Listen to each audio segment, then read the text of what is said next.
गुरुजी, संकल्प क्या है और संकल्प किन किन कार्यों में करना चाहिए? संकल्प क्या है और संकल्प किन किन किन किन कार्यों में करना करना चाहिए? चाहिए। ठीक है, अच्छा प्रश्न है आज का।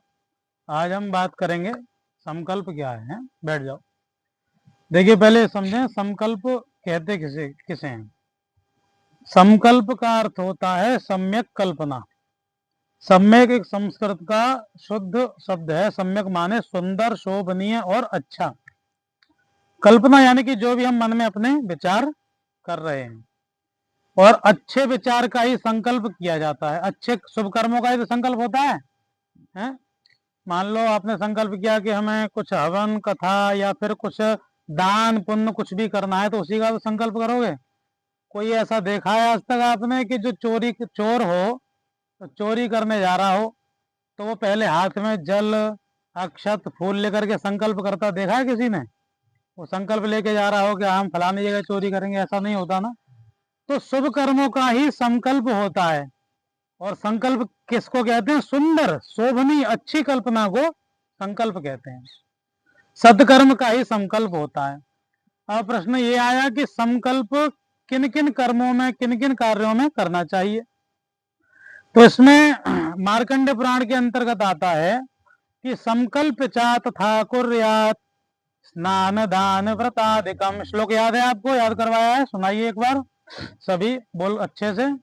ओम संकल्प्य च तथा कुर्यात् स्नानदानव्रतादिकं पुण्यकर्माणि निष्कर्माणि भवन्ति हि। हाँ, संकल्प चा तथा कुर्यात् स्नान दान व्रतादिकम और अन्यथा पुण्य कर्माणि निष्फलानि भवन्ति ही।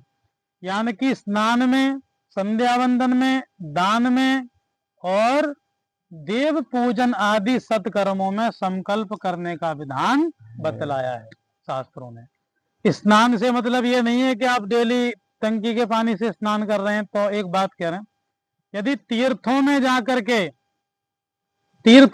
के यदि आप स्नान करते हैं, गंगा जी में, यमुना जी में, अब जैसे कुंभ लग रहा है, कुंभ में जाकर के स्नान करेंगे तो कुंभ में 1 महीने का मेला लगेगा।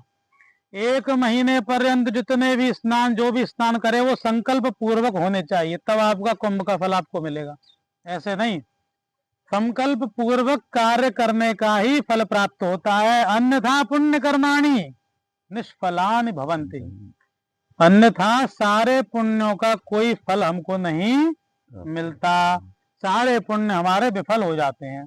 इसलिए संकल्प करना अनिवार्य होता है। स्नान में, संध्या वंदन में, दान देते समय, गोदान, अन्नदान, भूदान, कुछ भी आप दान कर रहे हैं, और देव पूजन, यज्ञ अनुष्ठान इत्यादि कर्मों में संकल्प करना अनिवार्य होता है। ऐसे